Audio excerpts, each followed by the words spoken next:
I can. Oh, Okay. in the Yay, we event. got the little live button. Look at that. All right. Let me know Yeah. when you share that, and then we can start. I I gotta forgot get that I TikTok changed my up, too. password the other day because someone tried to hack into my account, so I changed it, and I forgot to log on my Facebook on my laptop, and I forgot my password. Of course, I need a password That's, book like an old person. it's funny that you mentioned that because when I tried to log in on here, I couldn't remember mine either. Oh, that's funny. Yeah, I had to go backdoor with Google and sign in that way because I don't know what the hell it is. Oh, that's funny. Let's see.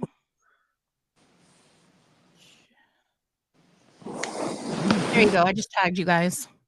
Okay, in the Facebook event. Yeah. Okay, cool. And it's streaming on yours, right? Hey, there it is. Hey, what's the name of your book? And I'll use that as my my Oh background. my god. Okay, cool. And it's streaming on yours, right? Son of a bitch. Hold on a second. I was going to share it. Here is the link. Share. There we go. As I was listening to two the same thing going twice, but about 5 seconds behind the other one. The name of the book is Beyond the Headlines: True Crimes, Myths, and Legends. And I'll hold it up because I actually have the book now. All right. Let me get it on live. If I move it, it doesn't help. But it's more fun that way.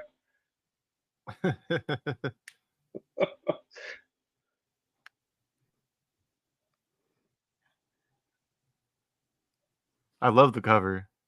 Me too. They did a really good job. You know, it's funny because I made the original cover, and then when they did this one, I was like, damn, that's so much better than the shit that I came up with. So maybe that's why they're professionals for a reason.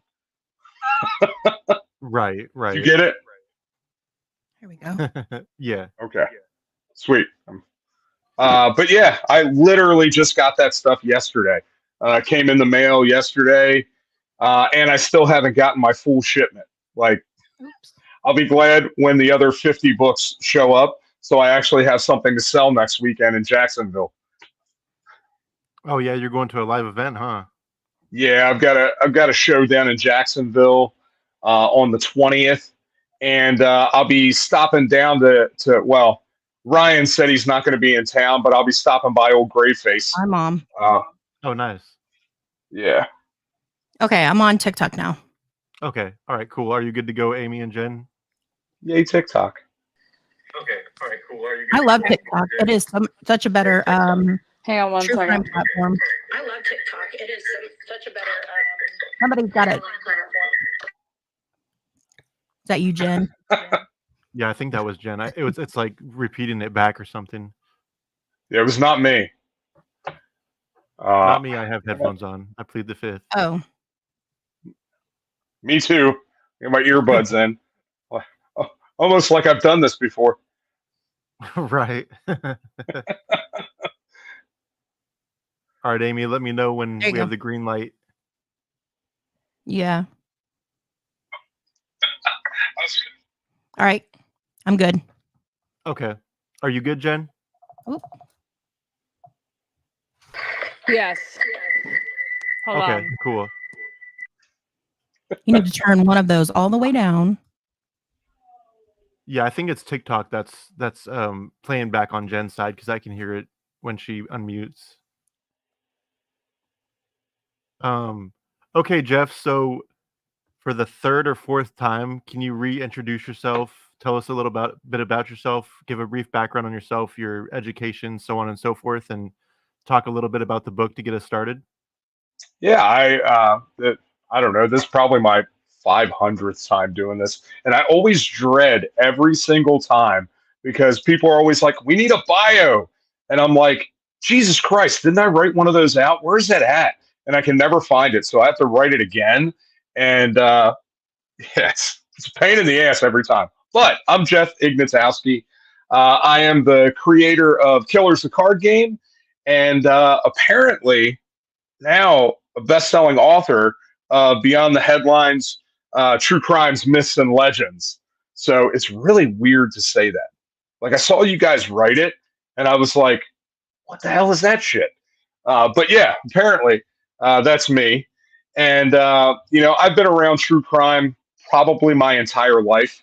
It kind of has it was there from birth, and I've kind of just moved into it, and I've always loved it. I've always had a fascination for it, more so than a lot of regular people. And I know if you guys had a chance to catch the the podcast that we did like a week ago that was not live, I talk a lot about like my own personal struggles with some of that stuff. So check that out too.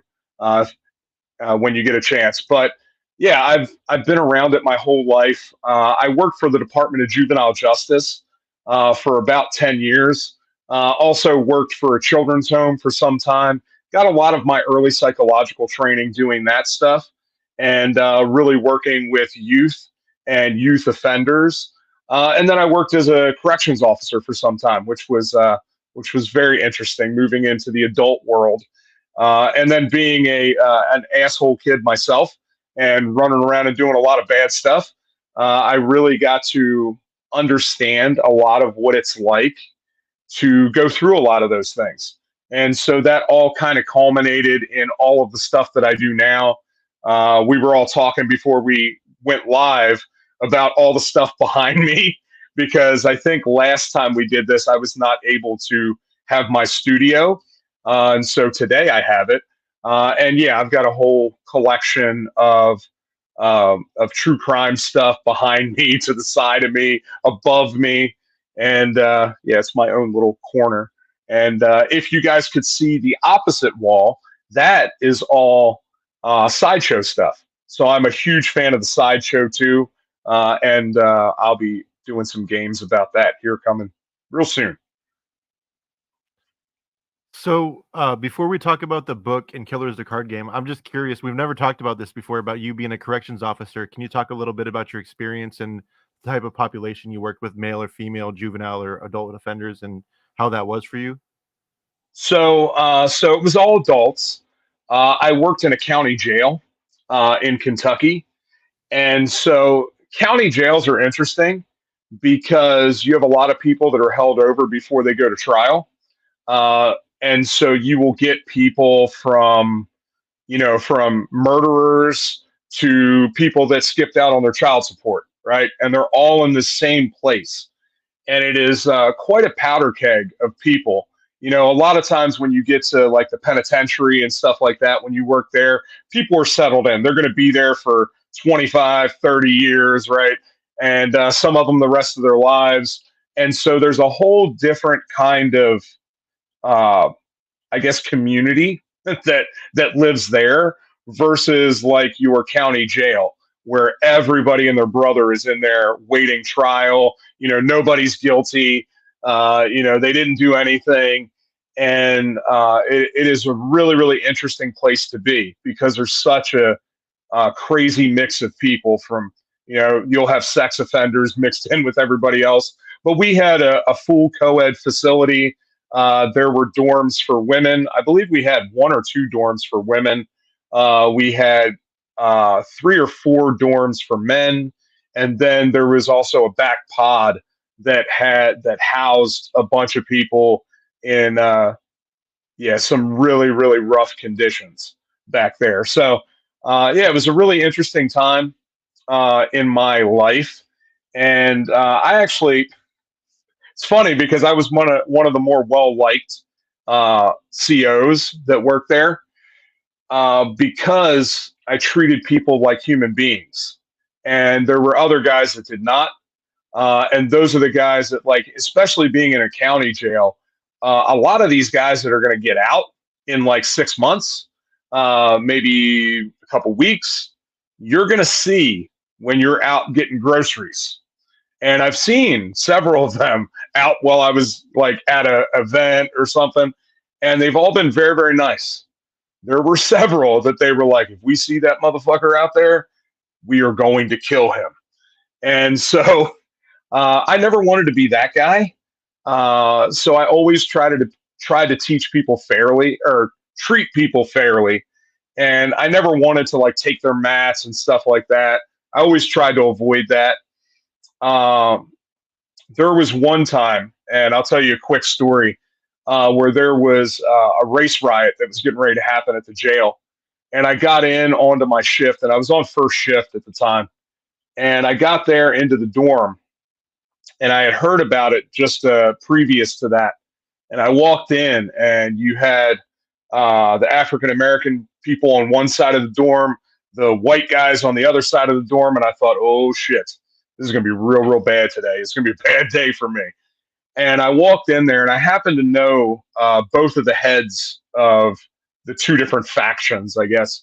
And I went up and talked to them, and I'm like, listen, y'all, like I get off at 2 o'clock. I don't give a shit what you guys do after I leave, but please don't fuck up my day. If you all want to sleep, you want to work out, do whatever you need to, but please don't do it while I'm here because I don't want to deal with that. And I got off at 2 o'clock. And as I was leaving the building, they called a code, and there was a race riot in that dorm. So I was glad that the men in there respected me enough to at least respect that they left me alone. But yeah, and just after I left there, I left that job. About 6 8 months later, there were four people that escaped from that jail. They escaped through the ceiling tiles and got out somehow.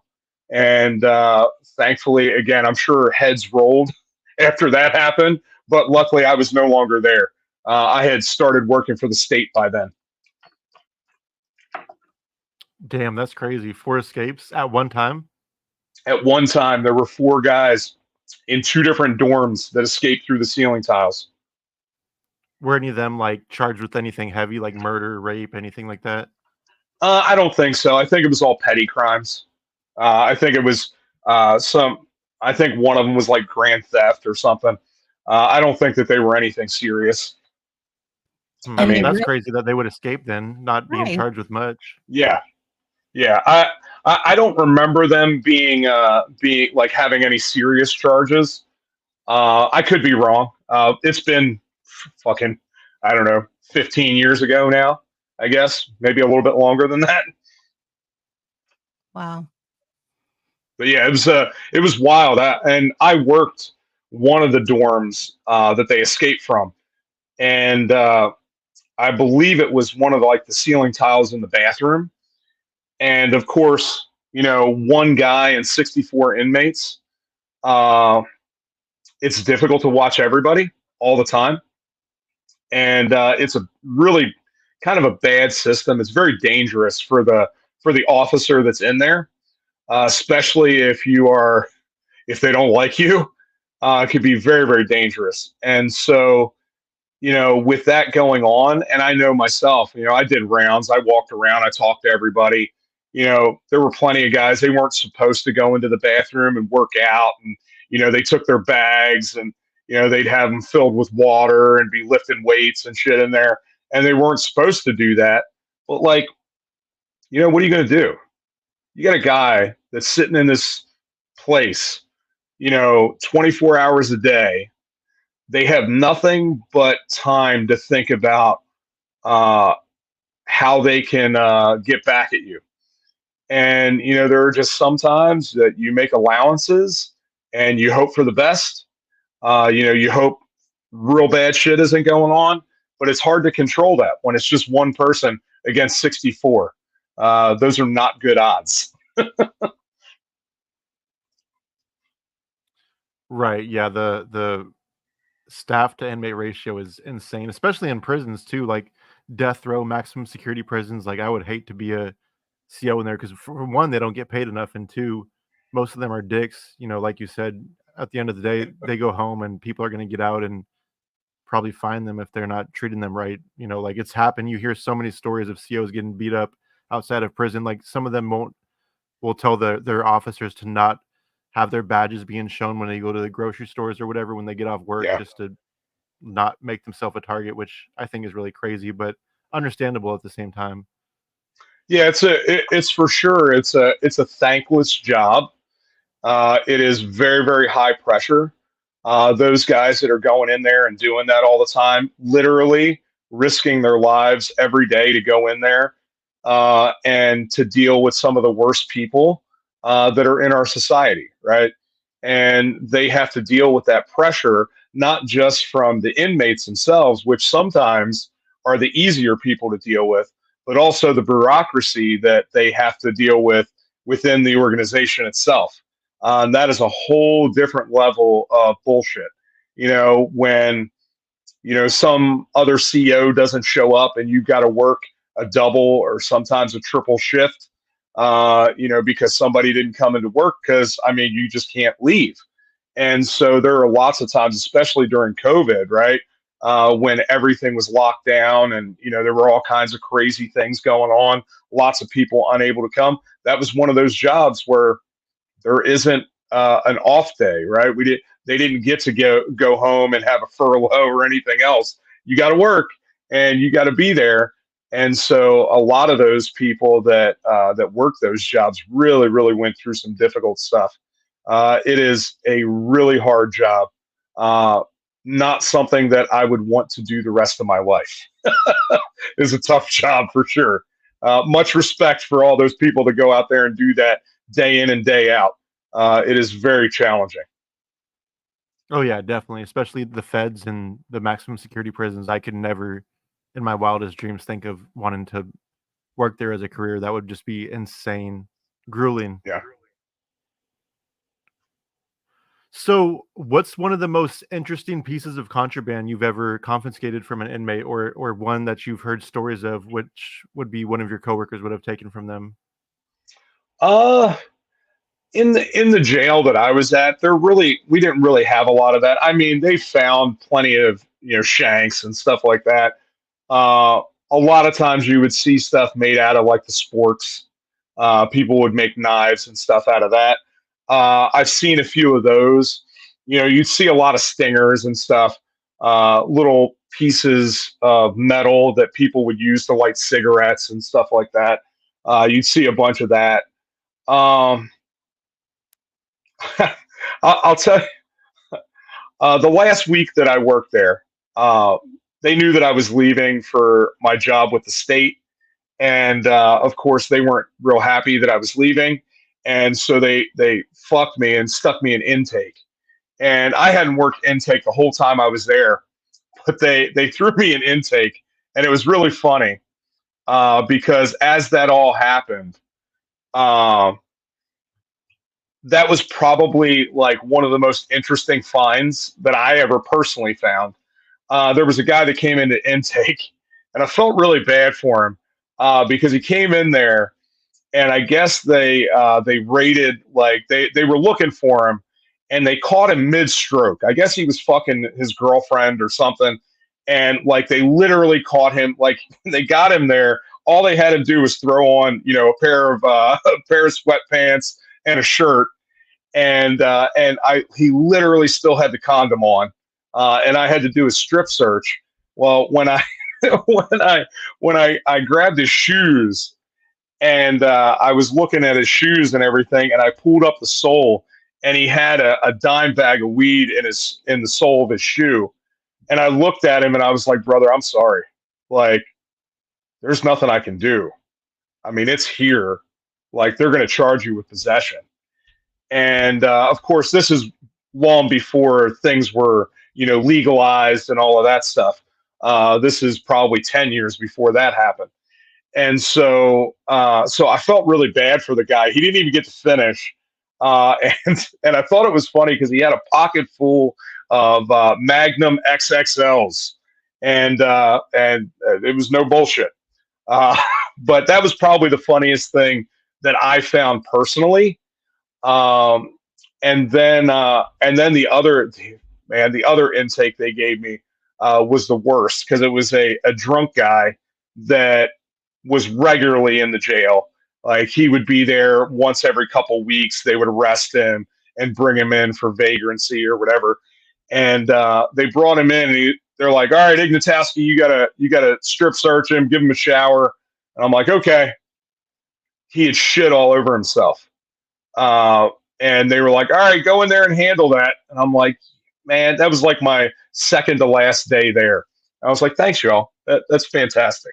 Just what I want to do before I leave. But yeah, those are probably the two that I really handled personally. Other than that, I mean, we searched a lot of cells, didn't find a whole lot. But then again, it's a small jail. They don't have nearly as much time to get things in there, even though it does happen. And we knew that things were circulated. It's difficult to catch all that stuff. They're literally professionals at hiding everything. They do it day in and day out. Right. Yeah, I'm always amazed at how many things people can sneak up their asses or down in between their balls or whatever. It's Yep. amazing what they can hide. Yeah, it's crazy. I've heard stories from all kinds of people about finding that stuff. And every time you go in and you're like interviewing for jobs like that, you go through the training, they always come in with like all of the contraband that they found, and they have like this board of all of these things, and they're like, hey, be real careful about this. And they provide all this training because it's legit. Like, there are people in there that are afraid for their lives. And on top of that, in the county system, there are people in there that should be in a mental institution, right? And they've committed some kind of crime, and they haven't gone through trial or anything yet to sentence them to a mental facility. So you have people in there that are talking to themselves. They may be like very, very unstable. So 1 minute they may be super cool, and then the next minute they may lose their mind and whoop somebody's ass right in front of you. Matter of fact, that happened to me. I had a guy that was very, very, like, he always would come up and talk to me when I was there. Very nice. And then just one day he flipped, had nothing to do with me, and just start whooping some dude's ass right there. And I was like, well, this is a problem. But, you get people like that because they haven't been, they haven't gone through trial. They haven't been finally placed. So it's a very, very difficult thing, because what do you do with those people? You have to put them somewhere because they've been arrested and they've committed a crime, and now they're waiting to go through the rest of the process to go wherever they're going to go, whether it's, that they're going to get out and go home, be on probation, or if they're going to go to, a federal system or some other kind of longer term situation. It's a very interesting stopover.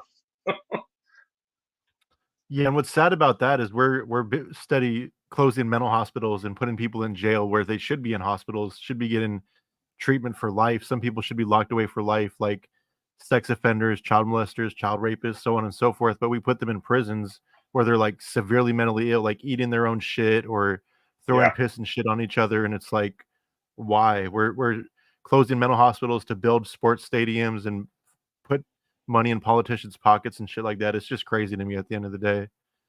Yeah, it's one of the things that I have always thought is really important. Like with what I try to do with the game and stuff like that, is awareness, because I think that, like, the more people are aware of the things that are going on out there, the more that we can develop programs and we can develop things that can help people, because there's plenty of people out there that are severely mentally ill and could use the help if there were programs out there. Now, of course, part of that is there's a whole nother piece to that where people have to be willing to accept help, right? Because that doesn't always happen either. But, there are people out there, like we've talked about this before, Richard Chase, right? Fucking out of his mind, schizophrenic, ends up killing a bunch of people and like drinking their blood and everything. But this guy was in and out of a mental institution like 11 times, right? Could never get on any real medication and stay on it. If there was something in place where we could take people like that and we could give them the treatment that they need, how much would that curb some of those crimes that happen later on? Dahmer is a good example of that. We've talked about it a bunch. That obviously he had some severe mental issues that may have been able to be dealt with if there was know-how and understanding at the time. There is also the probability that he was on the spectrum, right? I've talked to people about that. So we're so much further along now, but then we do stuff where we cut off all the programs and shut down all the hospitals, and we think that it's just okay to throw these people in prison with like all these hardcore criminals, and it is not what needs to happen. But there's always like this pendulum swing, right? As we have all of these different people vying for positions within our country, you see the pendulum swing back and forth. Sometimes there's more focuses on the social programs. Sometimes there's less focus, and it's more based on punishment. And I don't know that there's ever going to be a real happy medium because our country is so divided on so many things. Yeah, most definitely. I agree 100%. It's either people are either against, for instance, like mental hospitals, or like, no, people aren't that mentally ill. They don't need they don't need a hospital. You just need to send them to prison or execute them or whatever. Like, there's no rehabilitation for people like this. And I mean, sometimes it's true, sometimes it's not. It just depends on the case. Like Dahmer, for instance, I think he could have been saved. And like, for instance, earlier today, I interviewed a guy who killed a woman and 5 children, and he had sex with 4 of the 5 kids' bodies.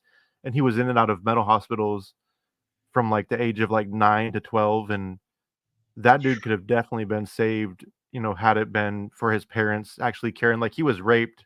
And after he was raped, he was tied up and beaten by his stepfather, for as quote unquote punishment for being raped by his babysitter or something like that, which I just think is beyond sickening when you think about it, in the long run. Like, you take a sexual assault victim, that's a child at that, that's in and out of mental hospitals, and you just throw them to the wolves. And what do you expect? You're just creating a monster and feeding the monster, so to speak. Yeah, because at that point, they have no other frame of reference. They have no other understanding. This is the normal for them, right? I grew up with not so much the sexual abuse, but the physical abuse, and coming from this background of constantly having to be uh, afraid, right? Afraid for my life, and worried about people coming and hurting me and killing me and defending myself. Uh, coming from that, that is what colored my idea of the world. So for a very, very long time, until I could get to a place to where I really understood, there is no other way to approach the world, right? If you think that that is normal and that's what happens, um, you're going to perpetuate those things. It's why people that are in abuse situations get into this cycle of abuse, and it continues to happen over and over and over again to them, and they can't break that cycle of abuse because it's all they know. So they fall into those same roles over and over and over again. And so there, at some point, there has to be a break in that. There has to be something that can show people that it doesn't have to be this way, that you don't have to live with that kind of shame or regret or violence, that there are other ways to relate in the world around you. And that's not easy because, we are all colored by the things that we grew up with, the things that we were around. And that blinds us a lot of times to other things that could be possible for us. And it's why you see these people that walk around with like a black cloud, right? They have that. It's just this. They can never get away from it. Something always is happening to them that's going wrong, and they just can't get away from it because they can't even conceive that there could be anything else. Uh, and until you get to that place where you can believe that there are other things and there are good things out there and you can have those things, and you don't have to get them through nefarious means, you'll never get to a place where you're living in anything. You'll get small glimpses of it, but you'll never really arrive. So Right. Yeah. It's a crazy world. It's a crazy. I mean, if you think about it, it's a crazy psychology makeup when you think about it all. For sure. So, Killer's the card game. Let's talk about that for a little bit before we talk about your book. Tell us about that, the whole basis of the game, talk about some of the characters and what the purpose of the game is. So Killer's a card game. Currently in the full game, we've got close to 600 killers in 5 different expansions with a 6-1. Uh, if I ever get around to finishing it, that should come out by the end of the year. That's at least the plan right now. But I'm also working on the volume 2 of the book and releasing a few other things in the meantime. But Killer's a Card Game was a game that I created really with the idea of providing some of that awareness to people and giving them a way to step into some of the psychology behind a lot of these killers and to have a safe space to kind of explore that. So I intentionally created it as an RPG or a role-playing game. So it is a role-playing card game where you can or where not you can, where you play as the killer. So you get a stable of 5 killers, like Jeffrey Dahmer, Ted Bundy, Albert Fish, Ed Kemper, and you are trying to accumulate, be the first person to get 10 kills or be the last killer standing. So they all have little bios on the back of the card. But it gives people a way to kind of explore the darker side in kind of a safe space. We all have it, and I think it's funny that that we all try to hide it, like it's not a real thing, right? Everybody's walking around. That person cuts you off on the road, and you're like, "I killed that son of a bitch," you know. And of course, we don't cross over that. Some people do. Most of us don't. I personally don't really get angry at people on the road. People get angry at me on the road, but I don't really get angry at anybody on the road. I always thought because uh, I've had several people in my life that they like to sit in their car and yell and scream at people, and I always thought that was really dumb because if I'm the other person in the car with you, like the person that you're yelling and screaming at, they can't hear you and they don't give a shit anyway. The only person that hears it is me, and I got to deal with your bullshit. So I've always hated that when people get really angry and like yelling in the car for no reason. Like if you're by yourself, I guess it doesn't matter. But if you got a group of people in the car, like just realize that you're only affecting the other people in the car with you, and the other person doesn't give a shit. So you're just wasting your breath. You just be better just to keep driving and keep it to yourself. Uh, let's see, where was I going with that? Because I really got sidetracked, literally on the road. But yeah, Killer's the card game. A lot of fun, and it's been crazy. I mentioned this like before we got started. When I started all of that, I really thought that people were going to be like, especially the gaming community, because the gaming community is a very, very interesting group of people.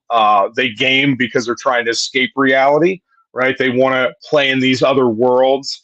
And the card game that I created, which is right behind me there, really slaps people in the face with reality.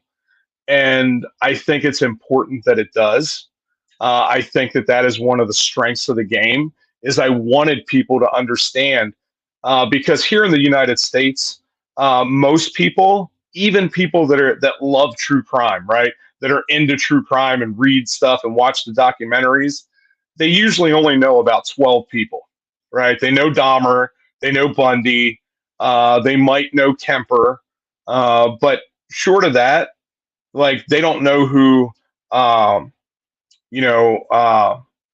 now I can't even think of his name, Caetano Santos Godino, or like Andre Chikatilo is one that a lot of people, even though me and Andrew have talked about him a bunch of times, most normal, like casual viewers don't know who Chikatilo is. Most people don't even know who Samuel Little is, and he is the most prolific American serial killer, right? So it's interesting to me that even though there's this huge fascination within the true crime community, there are still a lot of people that don't know the names and the stories. And so part of what I wanted to create is an encyclopedia of that, where you could get to know the names and the stories and understand them. And I think that that is important. Yeah, Nick said in the chat, Andrew Cunanan, who killed Johnny Versace, right? That is one of my favorite stories. And I think Yeah. it's because it's one of the ones that we got to watch unfold, like as it was going through the process. OJ, same thing. You know, the obsession was real there too. Oh my God. OJ was like the first one as a kid that I remember really watching because it was the first like big court TV thing. And like we watched that shit religiously. Like it was on every day, all day long at the house. And I remember coming home from school and I'd sit down and I'd listen to the OJ trial and hear what was happening and the testimony that was being given, and Mark Furman spouting all this bullshit. It was don't forget. it was a wild trial. And, you know, of course, most of us really got our start there, watching all of that and understanding like how trials work. And so the court TV was a neat thing in the like late 80s, early 90s. All of the stuff that came through there. Yeah, O.J. Simpson, basically, that trial is what started True Crime Junkies. Oh, nice. I definitely think so too, because I mean, at least for women, because you know we're like the biggest consumers of it. Yes. And yes. we were the ones who were sitting there watching it all day, you know. All day, every day. We got to watch it starting from the Bronco chase all the way through with that one as well. Yes. The slow Bronco chase. Yes. So the Bronco crawl. I got to tell you that it has never hurt my business that my target market is like middle-aged white women. Because we're the ones. Never been a problem. We're the ones consuming it. Yeah. You know, absolutely. I had a meeting with a producer recently about I actually have a serial killer who said, listen, I've got these 11 undisclosed victims. I'll give them to you if you'll write a book. And I was like, okay, let's do it. So I was telling the producer about it and I was like, is this something we could go ahead and do as a show too?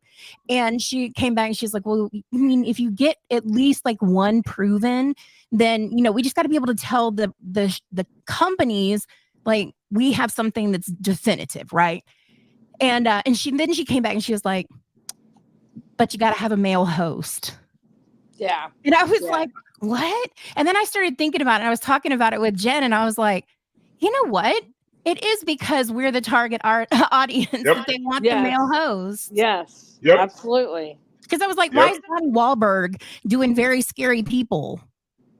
You know, he's absolutely block, but it works. Yeah. Yep. Absolutely. They will tune in just because of that. And that is a really interesting piece of psychology in and of itself. The idea of how marketing works and how to target audiences. And you want to talk about criminal? That shit is probably more criminal than anything else. It is wild how we, even with Facebook, right? And Facebook marketing and how, and not to get into like conspiracy theories and shit like that, but how our phones listen to us. And then you'll go into Facebook and then all of a sudden Facebook is marketing all of this shit that you were just talking about with whoever, right? It's a real thing, right? People, I've got some friends that are like way out there. And I'm like, you guys, man, it's crazy, some of the shit that they come up with. But they wouldn't be able to come up with it if there wasn't some like basis in fact. Right. Yeah. So it's fascinating. I'm wearing a T-shirt right now that says I need a new conspiracy theory because all my other ones came true. You see the shirt I'm wearing? I can't really see it. It says I'm a sociopath. I fit in everywhere. Yeah. Yep. Yep. Wow. Not labeling myself or anything. Right. Right. Yeah. And just before we move on, going back to Andrew Cunanan, if you guys have you seen the American Crime Story for that? Yes. Yeah. Oh my God, Darren Criss, he was so perfect for that role. I have never seen somebody like fit as well as he did, which was scary. Right. So if you I haven't don't seen know. it, people go watch The it. guy that played Kemper in Yes. Mine Hunters. Yes. That guy was uncanny. Yes. I haven't watched that because Oh my God. it's one of those things that I look at the main guy who plays the John Douglas character. Yeah. And I see him from Hamilton. Yeah. And he's the king. And so I couldn't take him seriously when I started watching it because I was like, he's the king. And then everybody's like, but you gotta watch it because Wayne Williams. And I was like, okay, I'll go try to watch it again. And so I tried to just skip ahead just so I could see the parts with Wayne. And even then I was like, no, gotta turn it off because then it's weird watching somebody Yeah, for sure. Yeah. Yep. Couldn't do it. That's too funny. What was I gonna? Oh, Douglas sent me a happy birthday the other day, which was kind of nice.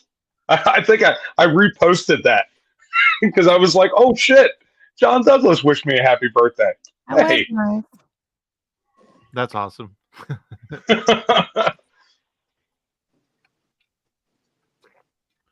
So let's move on to talking about your new book, your best-selling new book that just came out. What was it on the 2nd, 8 days ago? Yeah. So, it's funny. I hit #1 bestseller in my category for about 8 hours on Amazon. It was great. However, I did hit it. So right now, I don't know where it's sitting right now. I haven't looked today. Last time I looked, I think I was number 2 or 3 in hot new releases, and I think on the bestseller list. Because on Amazon, man, there are books that are literally coming out every day, and so I think I was down to like 25 or 26 or something last time I looked. But yeah, it's been incredible. It was a surprise to me, and I don't know if she's on here because EJ said that she was going to come on here. I don't know if she's on here or not. I can't tell. Anyway, maybe she is. No, I don't know. Anyway, EJ Hammond. Yeah. So EJ wrote the foreword for the book, and she's the one that told me like you got to go and you need to like send this to an actual like publishing house.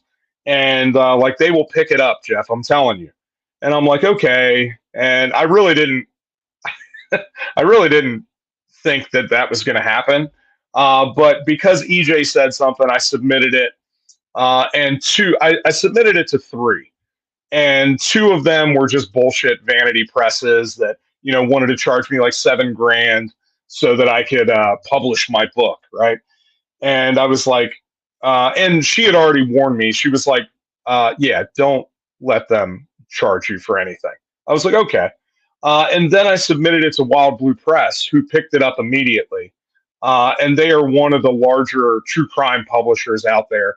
They do some incredible stuff. Kevin Sullivan publishes through them. I'm trying to think. There's, I don't know, 50 other true crime publishers that all publish through them. And they picked it up. They picked up the whole series, and they have been incredible. So I was super excited when they picked it up, and then I didn't know what the hell was going to happen after that. But it's out there, and it's kind of cool because I got to see people like getting it, and they were sending me pictures and stuff of their book coming in the mail. And at the time, I hadn't even gotten my own copies yet. So I didn't even know what it looked like. Like I knew what the cover looked like, obviously, but I didn't know like how it felt, right? And so like just yesterday, I got my box of books, my initial box. I got one hardcover and 10 paperbacks, and then I immediately ordered 25 more because I'm already sold out of what they sent me. And so like I opened it up and they look so good. They did a great job. The cover is much better than what I did. Uh, now I look at like the cover that I was like, dude, it's so good. And I'm like, dude, that's like fucking clip art. Like, it was terrible. And what they put together was great. And actually, my buddy is on here. I saw Kenny Baker. Say hey, Kenny. I know you're in the chat. I know I saw you a minute ago up there. But Kenny did all the illustrations. So for the cover, all of the sketches of the different serial killers that are also throughout the book, he did all of that. That guy is an incredible artist. He does all kinds of like Halloween props and stuff like that. So if you need anything for Halloween, hit him up. And he goes to conventions with me from time to time. But he does some incredible stuff.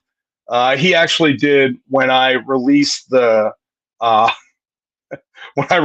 serial killer kids cards. They're like kind of a throw off of Garbage Pail Kids. The main bit of artwork for that was done by oh my goodness. Jason Stauffer did the main bit of artwork. Sorry guys, I'm terrible with names and they don't hit me for a little bit sometimes.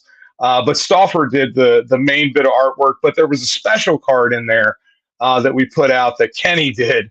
And he actually did it while he was sitting there watching my booth at a convention.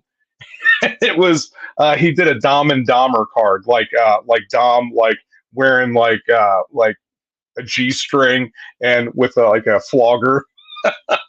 It's a pretty funny picture, but that's on one of the special cards for that set. But yeah, the book has been incredible. Oh, yeah, I know. Nick just posted in the chat that he's been waiting for the set of those cards to come out. Sadly, those cards are not in print right now, mainly because my publisher, the printing company that I was using for them, basically told me to go fuck myself that they weren't going to print them anymore. And so I've been looking for another printing company to do those, but it's very difficult to do like collated cards.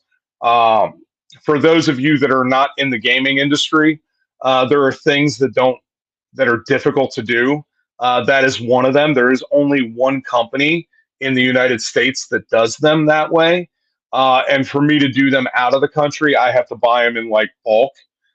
So it would have to be like, anywhere from like 1,000 to 10,000 units. And that means some serious upfront capital. So if you guys want to see that happen, buy more of my shit so that like I can make that happen. But yeah, for right now, they are kind of sitting there on the shelf. Every once in a while, I will do a printing myself and like hand make them. But yeah, they are not currently available. But the book is here. This is the hardback version. Yay. And it's really funny. You never think when you write a book, and I've got a few of my friends' books that are like 100, 150 pages, and you're like, man, that's kind of small. And I was like, all right, I want at least my book to be a little bit substantial. So it's like 236 pages, I think, is the final count. I think the book ends, and they didn't do this, and I really wanted them to do this. It does. The last page before the bibliography is page 212. And I sent them a picture of me wearing Dahmer's glasses, and I wanted them to put it in here on page 213 because I thought it would be amazing. But it didn't make the first printing. So maybe when I do another edition, I can get that slid in there because I think that would be hilarious. So on top of the cover being cool, there's something even cooler about it, right? in regards to BTK? Oh yeah. So we were talking about this before. BTK is the last chapter, Dennis Rader, and so he is the only one that I really talk to. And so, Andrew does an incredible job with interviewing so many of these different people that are on death row and that have committed all of these crimes and stuff, and really kind of I've always been impressed that you allow them to speak and allow them to tell their story, whatever that story is, right? The good, bad, and the ugly. And so I always think that's very interesting when you do interviews, because not everybody does that, right? A lot of people go in with an agenda, and I know that that's something that you don't do at all. There's no agenda at all. It's here's the story, and I love that. But yeah, me and Dennis talk, and there was a lot of discussion about the last chapter, and the book itself is about myths and legends around true crime. And so there are 3 volumes that are going to come out. They were originally supposed to be one book, but it would have been 800 to 1,000 pages. And I was like, I don't want to fucking make an encyclopedia. So I decided to break it up into 3 volumes. So we have Serial Killers as the first volume, Criminals as the second, and then Cults and Religions as the third. But Dennis ends the first volume. And so I asked him like what he thought would be cool to include. And he gave me a couple things. And I'm glad that it made the final edit too, because there were a couple things that ended up not in the final edit that I thought were going to be, because there were some updates on the Bundy chapter that I think will probably have to be added later because they didn't go in this time.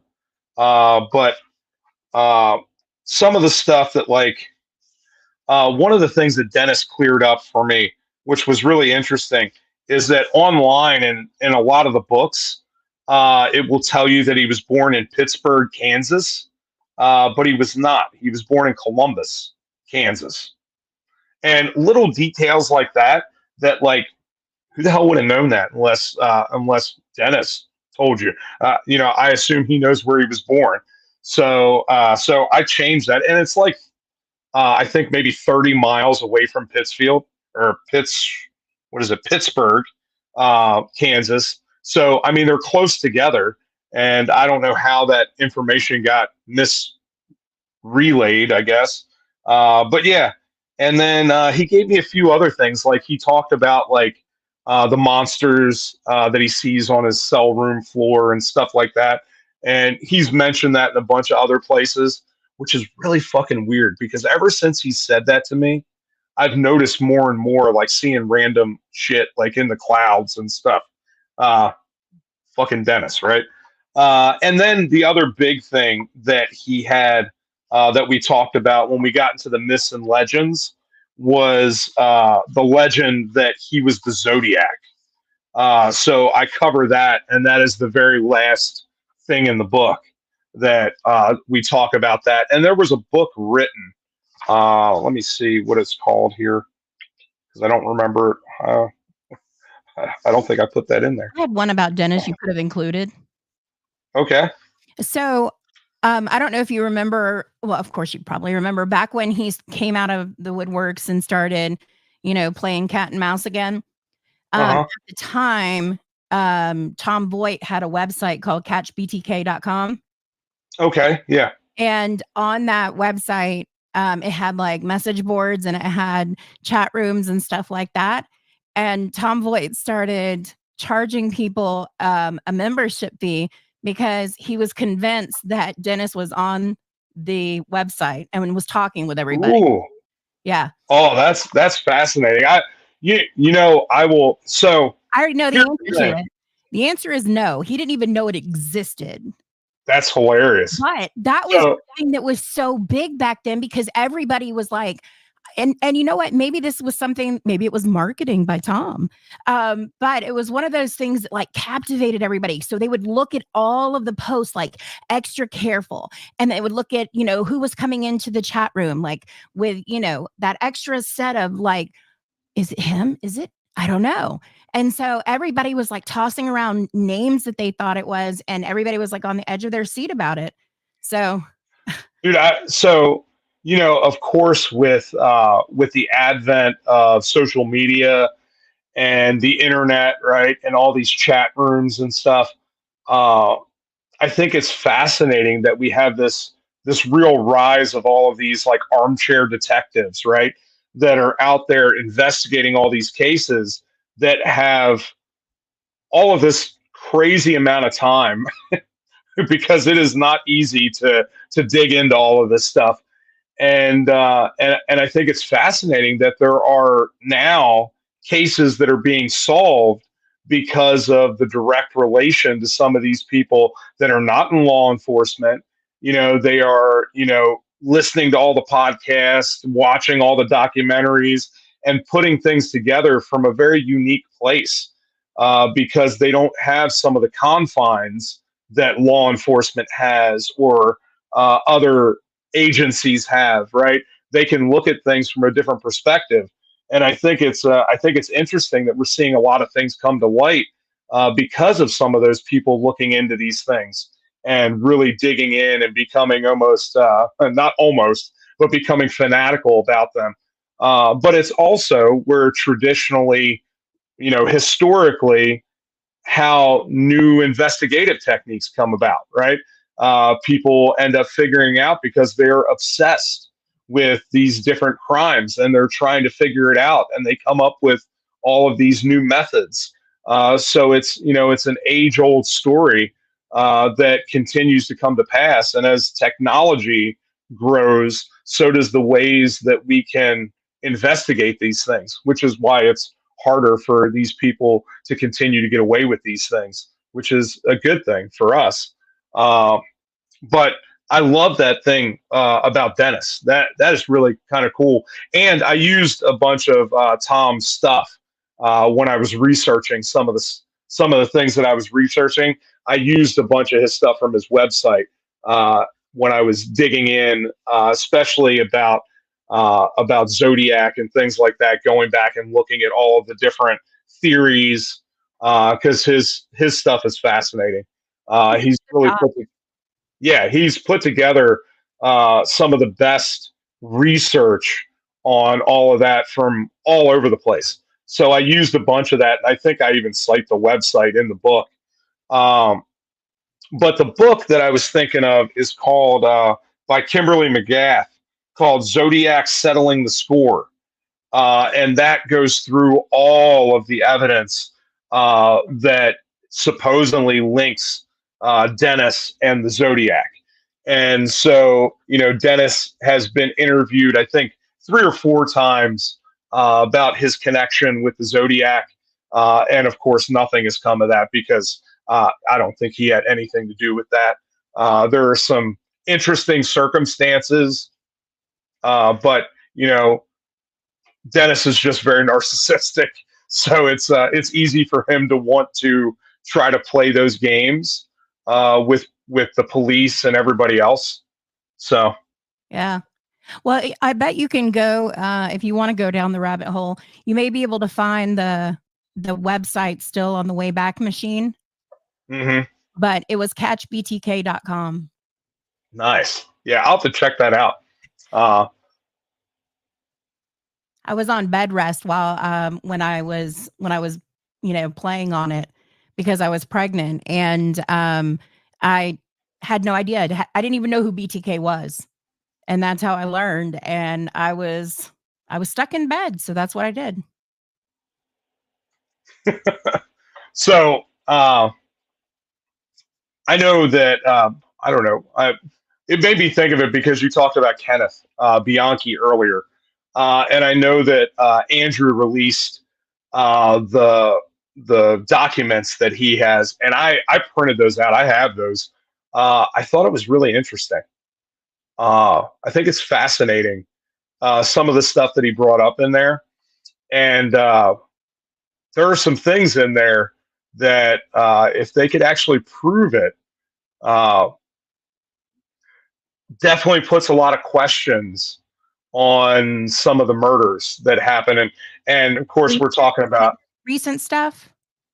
Yeah, the recent document. Yeah. Okay. The conviction integrity unit. Yeah. That stuff. You should read the brief that was submitted that got his appeal to move forward for the first time in 40 years. Wow. Yeah. I don't know if I think that was attached. I think that was like this. One wasn't. No, this is like a 90-something page document. Okay. Yeah, I don't have that. I know that there was like two different files that came through, and I have them. I read them. I thought they were fascinating because it's interesting. You know, of course, this is a case that's like 40 years old, right? But it's 45. So, you know, it's fascinating to see some of this stuff come out, especially the cases where we think we know the truth, and you know, maybe we don't. You know what's interesting about that time period, and I learned this from a producer at Peacock when they were doing I think they called it Devil in Disguise or something like that, when they did the I met with the producer, and she was telling me that one of the things that really was unsettling for her was the fact that when she had talked to the LAPD people, that one of the things that she came across was they were boasting a 95% solve rate on their homicides at that period of time. So 1978, 1979. And I'm like, that's wild. That makes me wonder how many people might have been wrongfully convicted. Yeah. That's insane.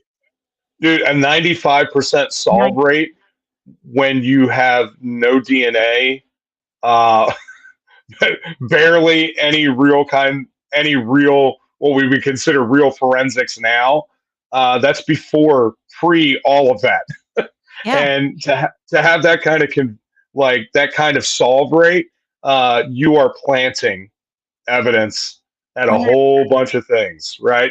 100%. But you know, Ken's thing was interesting because in his his prosecuting post-conviction sentencing report, one of the things, there was like 4 paragraphs in there that I think were probably the most important thing. And this was written by the DA. And I think it was probably hands down the most important thing, because during these like 4 paragraphs, they laid out 49 different times, I think it was 49 that I counted, different times that there should have been hair and fiber exchanges between Ken and Diane Wilder and Karen Mandick. But that didn't happen. There were, I mean, when you read the exact way that they lay it out, they lay this out from beginning to end on, you know, he went to the house, he went inside, he goes downstairs, he plants the gun, he comes back upstairs, goes back out, goes and meets the girls. They come in. So you have all these times where he's walking through the house, walking through, you know, the downstairs, upstairs, all this. And then you've got all of these instances where they're claiming that him and one of the girls are, you know, physically touching. And again, there's nothing. And that's just one of the things that really bugs me about his case. Atlanta child murders too. Yeah. You know,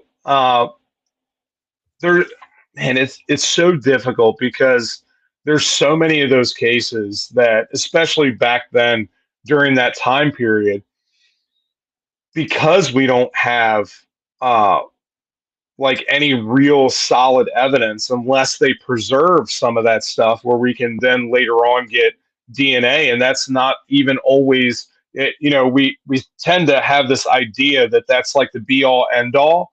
And it's not. We're still not in that place where it is, you know, 100%, you know, because, like, for example, going way back, you know, the Jack the Ripper case, you know, they have that scarf where they believe that they got DNA from, you know, but this is a garment that has been in public circulation for almost 150 years, right? Like, how many people have touched that thing? How many people handed it around at parties and said, hey, check this out. This was, my great-great-grandmother's neckerchief or whatever. And we have no idea. So to be able to say with any kind of real certainty that that is anybody's DNA on there, no matter who it goes back to, that it could be from that time period, if we even know that garment is really that person's, is, it's so subjective. And, some of that stuff is just so wild. When you're talking about 30, 40, 50, 100 years, it's just impossible to know for sure any of those things. So it's always fascinating. And I think, I thought it was interesting reading those documents and him bringing up that, all of the confession stuff is all done under hypnosis. And so, that brings a lot of questions about how reliable is that testimony. Right. Because that's really what they convicted him off of, is his own confessions. And if that is the case, there is some serious, doubt that is put on all of that. So, even myself being pretty skeptical of those things, thought it was fascinating to read that and to think, maybe we don't know it all, even when we think we do. I agree with that 100%. One thing I'll give you that people don't know about Ken, he has a law degree. Yeah, he's a smart guy. He is so smart. He is so smart. Sorry, Andrew, I took over for a minute. Oh, it's okay. Go ahead and take over if you want. Jen, Oh, no, you're good. Can he sit for the bar or no? No, he actually, so interesting you asked that. No, he did his through a school that was in California. I can't remember the name of it. I've got his transcripts though. But what's interesting is that when we went back and tried to get an official transcript, the school had already closed, but we reached out to the person that had been in charge. And then other people, and boy, let me tell you something. They heard that name and they just shut it down. They were like, no, we don't know who you're talking about. Sorry. Wow. Yeah. You know what's interesting about that is with social media and everything now, it's interesting that there is a very, very different kind of reaction. Right. And maybe some of it is because, this is a case that is a long time ago. It's also a man that did it. And so we're seeing now, and I hate to bring this up. Sorry, Amy, because I know that you posted earlier this week about this. No. But I'm going to bring it up anyway because I think it's fun. No. Gypsy, No. right? Gypsy Rose, who is out there everywhere right now. No. And You're banned. yes, so I am all over the place paying attention to everything all the time. But yeah, I think it's amazing the fanfare around her. And what really brought it up for me today is I got a message today about of course that she is now pregnant, right? And so she put out her baby registry. Yep. And there are a bunch of items on there that are super ultra expensive, like a $600 stroller and a $500 this or that. And all of that shit was bought within like less than 30 minutes. Right. Wow.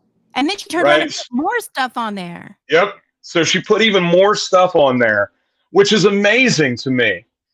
That our response to all of that, and let me step back and say this, is that I feel bad for what Gypsy went through as a kid. And I don't believe that that we should be roasting her as much as some people that I know do. I think we should let her live her life. And if she decides to fuck it up, then we can all talk about it then, right?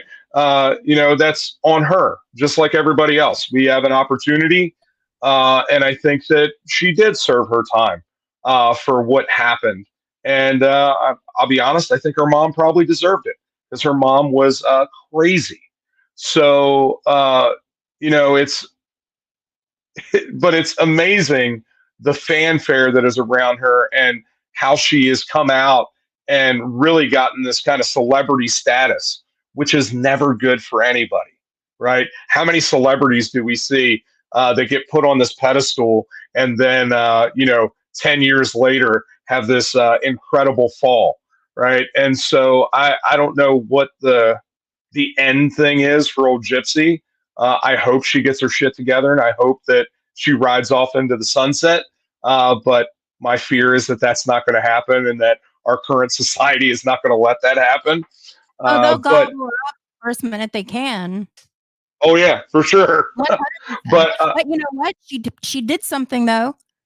She paved the way for other people to come out of prison, and it'd be the same, get kind of the same thing if you can show that you have, I don't know, if you got some sympathetic supporters, it's there. And Jen, I know you're gonna kill me for this one, but Susan Smith's up for parole this year.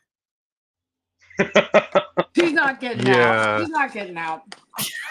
No, I doubt she'll ever get out. She'll get out when Ed Kemper gets out. Kemper had his parole hearing yesterday. What happened? Yeah, it did not go well. Oh, interesting. I'm not expected to. So what's interesting with all of that is that I believe that if you can make it work for you, fucking do it, right? Like if you can use whatever celebrity you have to make whatever money you need to, why not? Because the truth is that if any one of us could do that, we sure as hell wouldn't let it slip by, right? So it's amazing to me that people will sit there and get all up in arms about it. But you know what? Like for my birthday, I posted some shit because I I watch all my friends that are that do all the OnlyFans stuff and everything. Like they're always posting like their Cash App, like, "Hey, send me some money." I was like, well, you know what? Let me try this shit and see how it works. And I think I got $40. Maybe I need to like have somebody's baby and then post a $600 stroller. Maybe that'll work. I don't know. I don't think I have. I don't have the legs for it. I don't think. If you have somebody's baby, you'll be getting more than a $600 stroller. Absolutely. Right. I'll tell you what, and this is legit. I was really going to post a picture of me in a thong, like hanging off like my bedpost, and post that shit on Facebook and tell people like, if you don't like go and support me now, like there are going to be worse photos that are posted. I thought it would be really funny. Marketing tactic. Yeah, you got to do what you got to do. Buy my book and The get only sexy fans photos. playing cards. There's a new calendar coming out. It's got feet. Oh God. Oh, So, Cindy. Jen or Amy, do you have anything else that you want to ask or add or comment before we have Jeff talk about where we can get his book and round this out? No, I'm good. Jenny? Jen? It's past her bedtime. Oh, she's probably sleeping at the keyboard. See that? Either that or like I killed her with the whole half naked picture thing. No, it's definitely the Susan Smith thing. So here's this is actually really funny. I'm here.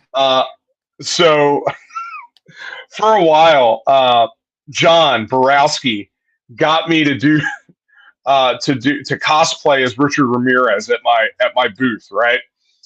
Because when I am not so fat, when I shave my beard, I have pretty pronounced cheekbones, and when I had long hair, I looked a lot more like Ramirez because at one time I had like hair down to the middle of my back. And so for a little while, I did that at my booths, like back when I was wearing the skin hat and everything. And now that I'm like, I try to be a little bit more professional. I don't do that anymore. But there were some 8x10s taken of me, and so often when I'm at shows and I have a particular vendor that we just like get along really well and hang out and do the whole thing. I often will give them one of my 8x10s, and it comes directly from the Elisa Lam documentary, right, where it talks about Ramirez living at the Cecil, and how he would regularly go up the back fire escape covered in blood in his underwear because he would throw his clothes in the dumpster at the bottom. And so there is a photo of me floating around out there. And it is in several podcasters' background if you watch their videos, right? And it is me dressed up as Ramirez in some tighty whities covered in blood. Oh, that's funny. Yeah, it's a great photo. There's another one of me like in the AC/DC hat, standing at my front door with a hammer and a knife. Hey, But, what's the festival? I know, because I know you go to a lot of them, the festivals and conventions. What's the next one you're going to? Is it Dark History? No. So I don't know. We've got some stuff going on around here, like, and I don't know that I'm going to make it to Dark History Con this year, which is a shame, because it's their 10-year anniversary, and I would really like to be there. But I don't know that I'm going to be able to make it. I've just got a bunch of stuff, like a bunch of personal stuff going on here at home, that I don't know if I'm going to be able to get there this year. But Brian knows that, and we've talked about it several times. And if it becomes a possibility, I may end up being a last minute addition. But I have a really soft spot for Dark History Con, because they really kind of gave me my start. It's where I met, it's where I met John Borowski. It's where I met Steve Gianangelo, and those guys are the ones that really put me on. And so I am always eternally grateful to those guys. And Brian is just an incredible human being. Awesome guy. If you guys are in the area, go and support his stuff. He needs all the help he can get, and he does an incredible job with everything. So really cool guy. But my next show is the one in Jacksonville. I'll be at World Oddities Expo down there in Jacksonville on the 20th. I am pretty much doing all of their shows this year. There's only like one or two that I'm not going to be at. So if you look at their schedule, World Oddities Expo, I am pretty much there at every one of them. I think that there is one coming up. I think I'm not going to be at their Detroit show.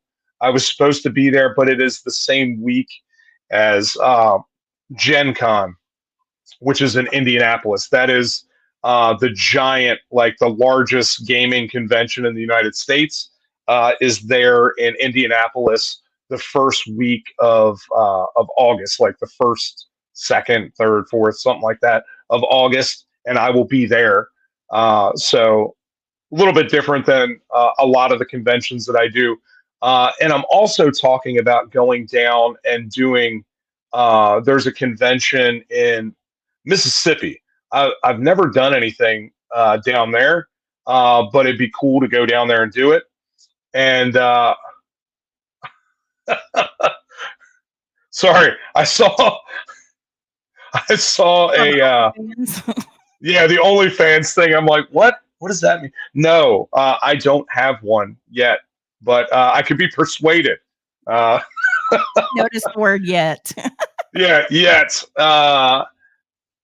I wasn't in Milwaukee in May for, oh, yeah.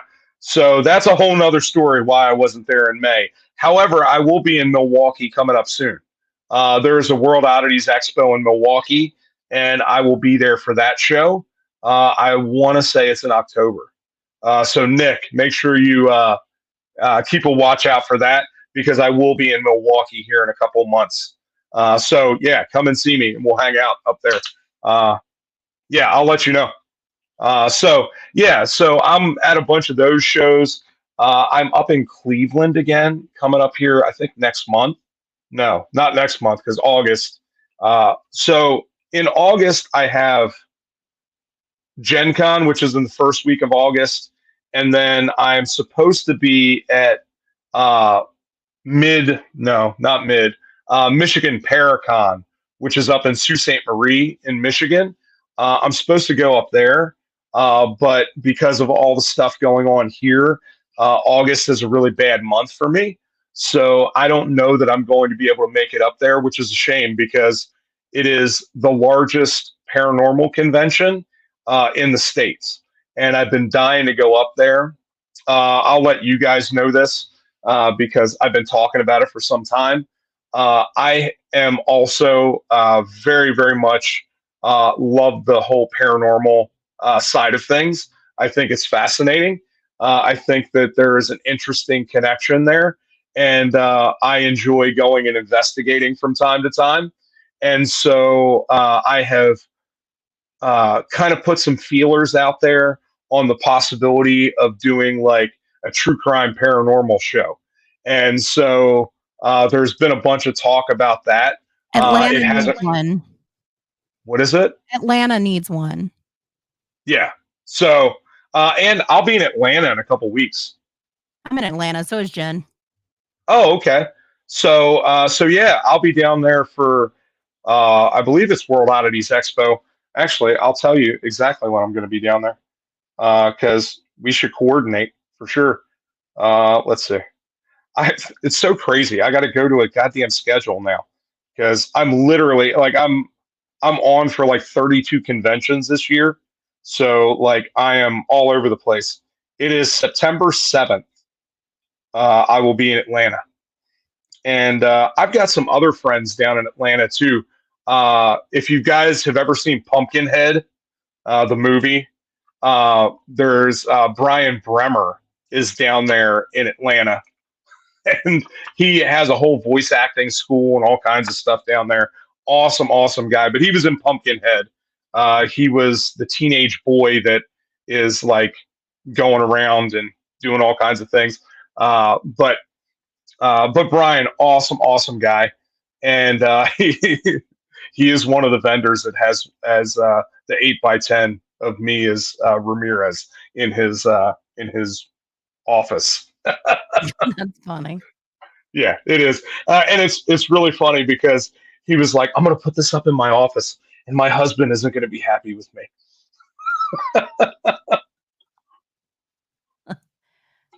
All right. So where can people buy your book? Sorry, Andrew. Okay, so currently it's on Amazon right now. You can get the ebook, the paperback, the hardback is all on Amazon. You can always come to any one of the conventions I'm at, and you can pick it up directly from me, which is really nice because then I actually get money from it because I won't get royalties for a little while. And of course, if you bring the book to me at any one of the conventions I'm at, I'm more than happy to sign it for you, whether you got it off of Amazon or whether you purchase it there from me. It should be. I just got the word today that everything was submitted, all of the files and stuff were sent over to the distributor. So 3 to 5 days, they're saying, and it will be up on barnesandnoble.com, booksamillion.com, and hopefully that will be in some of those retail stores as well. So I've been talking to Barnes and Noble in hopes that they will pick it up and they will carry it in their stores. It will definitely be on their website, and you'll be able to order it directly through them. But you know, it's a little bit more difficult to get retail space. Cindy, yes, the audio book is coming. It is not released yet. It will probably be a month before they release the audiobook, maybe a month or two. And so when that happens, I'll let everybody know. It'll be up on, you know, all of my social media and stuff. So you guys can go pick up the audiobook. And it should go directly to Audible. So it'll be up there at some point. But that to come. But yeah, you can get in the book at all of those places. I know once it hits the distributor, there are several like local bookstores and stuff that want to carry it. Also, for all of you guys out there that live in all these different areas that I'm going to be coming to, if there is a particular bookstore that you go to and that you shop at, and they have like author like signings and stuff. I am definitely interested in doing that and can set up some stuff. I've already sent out a bunch of messages. Matter of fact, I think it's in Milwaukee. It might be either Milwaukee or Cleveland. Anyway, there's a couple bookstores that I'm talking to now about doing a book signing when I come into town. So I've been kind of putting the feelers out for that stuff to kind of promote the book. And so I'm trying to get out there so there's a little bit more visibility. And since I'm traveling to all of these different places all the time, it's pretty easy for me to get in on like a Friday and go do a book signing and then do a show on Saturday and Sunday, or or after hours after the convention is over, go and do that. So yeah, and yes, Cindy, I know it's okay. We'll make sure that we have something for you.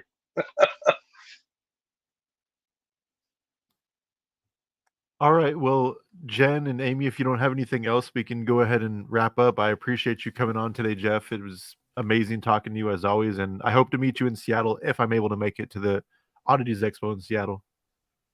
Yeah, I got to figure out when I can get out. Like, it's so hard for me to do anything out west, mainly because because I don't have I got to figure out like shipping and stuff, right? Because shipping games out west is a bitch. And then having to bring stuff back with me. I've got a bunch of friends because honestly, I work a 40-hour week job still. So this is all the stuff that I love and that I do on the side. And I'm trying to get to a place where it is my full-time gig. That'd be great. But I'm not there yet. And so I've got a bunch of friends that they do. I mean, it's their full-time thing to go from convention to convention. But to do that, you need like a van and you need to be on the road. And I am not there yet. So maybe at some point I can come out that way. I think right now it's going to be more of a if I end up out on the West Coast, it'll be more of a guest speaker kind of thing. So maybe coming out and doing some of that and bringing a box of books or something with me is more feasible. But there is also talk that I've also kind of put it in for CrimeCon next year in Denver. So there's a possibility that I may be there speaking at CrimeCon. So we'll see how that goes because that would be a lot of fun. That would be fun. Definitely would be. Yeah, that would be awesome. It was great talking to you. Yes, I agree with that. Then I can go on stage and say "fuck" on stage right there at CrimeCon, and that'll be magnificent. Right there with Douglas down the thing. I actually, where did I post that? I posted it somewhere that that's I would love, I'm scared to death to do that, honestly. But it'd be really cool to be up there on stage with some of those people. Whether you like CrimeCon or not for what it is still as far as true crime is concerned, it is still the apex of all of that. And to share the stage with some of those people would be incredible. I agree. Yeah, for sure. Yeah, I agree. I submitted my application to CrimeCon a few weeks ago, and I'm afraid that I was too late because I haven't heard back from them yet. But I hope to be there next year or the year after that for sure. If I'm not going to be there in Denver as an exhibitor, I'm for sure going to go there and meet everybody and hang out and stuff like that. Yeah, I thought about doing that this year because it was a lot closer down in Nashville for me, and I was literally in Nashville the week after CrimeCon, and so I had everybody coming up to my booth. And they're like, "Oh my God, were you at CrimeCon last week? And I was like, no, I was not. I was sad. I should have been there, but I Me wasn't. too. I wanted to go, but I had plans that weekend. But I would have definitely been there. Yeah, for sure. I mean, it's the thing, man. It's and like just the people that they bring together there is incredible. Just the amount of learning that you can get right there from the people that are out doing all the things that we talk about all the time. It's really cool.